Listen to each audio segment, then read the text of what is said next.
नमस्कार. भय म्हणजे भीतीचा भाव. भीती, असुरक्षिततेची भावना. मनोविज्ञानानुसार ही आधी काळापासूनच अस्तित्वात आहे. ही प्राकृतिक प्रतिक्रिया आहे, जिने मनुष्याला धोक्यापासून सावध आणि विजयी होण्यासाठी मदतच केली आहे. भीतीच्या वेळी आपल्या शरीरात अनेक रासायनिक प्रतिक्रिया घडत असतात. जसे की आपली पचनक्रिया बंद होते, बुद्धी ऊर्जेचा प्रवाह आपल्या पायाकडे जास्त प्रवाहित करते आणि ज्यामुळे आपला चेहरा तो अगदी पांढरा पडतो, अगदी निरक्त होतो. सोबतच आपल्या मनोभावांनाही परिवर्तित करते. आणि जर भीतीची ही स्थिती बराच काळ टिकून राहिली तर आपल्या शरीरावर अनेक विपरीत प्रभाव पडतात. म्हणून ही जी भीती आहे आपल्याला सचेत करून धोक्याप्रती सावध करेल तर चांगलं आहे.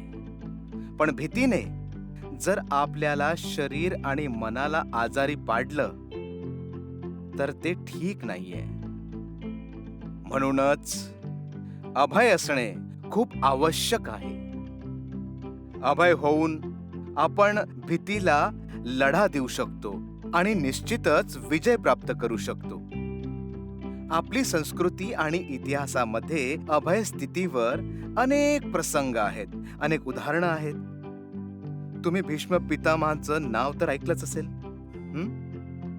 टीव्हीवर महाभारत पाहिलंय ना?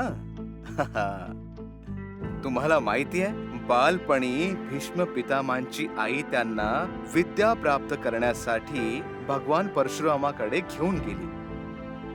तेव्हा सर्वात प्रथम त्यांना मनोभाव नियंत्रण करण्याचे प्रशिक्षण दिलं गेलं. मित्रहो, तुम्ही महर्षी पतंजलीच्या ध्यान, योग आणि मंत्राबद्दल तर नक्कीच ऐकलं असेल. आज संपूर्ण जग योगाला स्वीकारत आहे. हे प्राचीन भारतीय पद्धती आहेत ज्यांना आधुनिक विज्ञान प्रमाणित करते, मान्य करते. जर तुमचं मन विचलित होत असेल किंवा ताण वाटत असेल तर तुम्ही ध्यान अथवा मेडिटेशन करा. याने तुमच्या मनाला शांतीचा अनुभव येईल आणि आत्मविश्वास वाढून भय हळूहळू कमी होईल. निश्चित.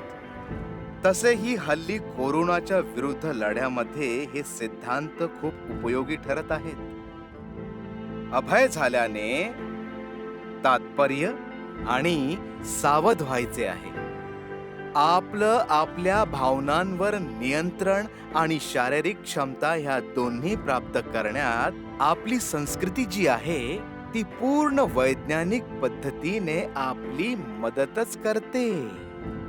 आणि म्हणूनच मी तुम्हा सर्वांनाही विनंती करतो की आपली संस्कृती आणि परंपरांमध्ये दडलेलं जे विज्ञान आहे त्याला समजा आणि त्याचा लाभ घ्या. धन्यवाद.